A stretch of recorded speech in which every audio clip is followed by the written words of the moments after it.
સ્વાધ્યાય 2.17 આપેલ આકૃતિમાં એક પરિમાણિક ગતિ કરતા કણ માટેનો x વિરુદ્ધ t આલેખ દર્શાવેલ છે, જેમાં 3 સમાન સમયગાળા દર્શાવેલ છે.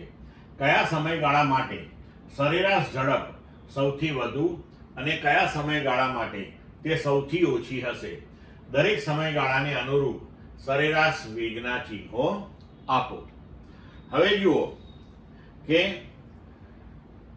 સમયના સૂક્ષ્મ ગાળા માટે x વિરુદ્ધ t ના આલેખનો ઢાળ એ સૂક્ષ્મ ગાળા માટે સરેરાશ વેગનું મૂલ્ય આપે છે. હવે આ ત્રણેય ગાળા જે આપણને દર્શાવ્યા છે એ ત્રણેય સમયગાળા સમાન છે. તો તમે આલેખ ઉપર જોઈ શકો છો કે આ જે ત્રીજો સમયગાળો છે એમાં જે આલેખ છે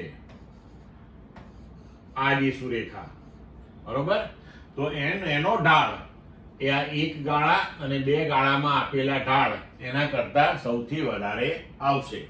તો ત્રીજા ગાળામાં x વિરુદ્ધ t ના આલેખનો ઢાળ વધારે છે એટલે સરેરાશ વેગ ત્યાં સૌથી વધારે હશે.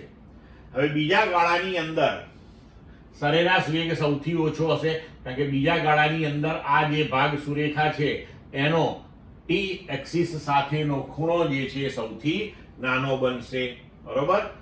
અને પહેલા ને બીજા ગાળાની અંદર સરેરાશ વેગના મૂલ્યો, કારણ કે આ બંને આલેખ જે છે ઉપરની તરફ બતાવે છે, તો એનો ઢાળ જે છે ધન આવશે, એનો સરેરાશ વેગ ધન આવશે.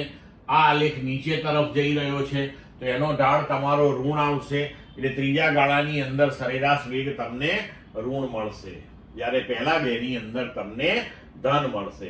સમજ પડી ગઈ મિત્રો?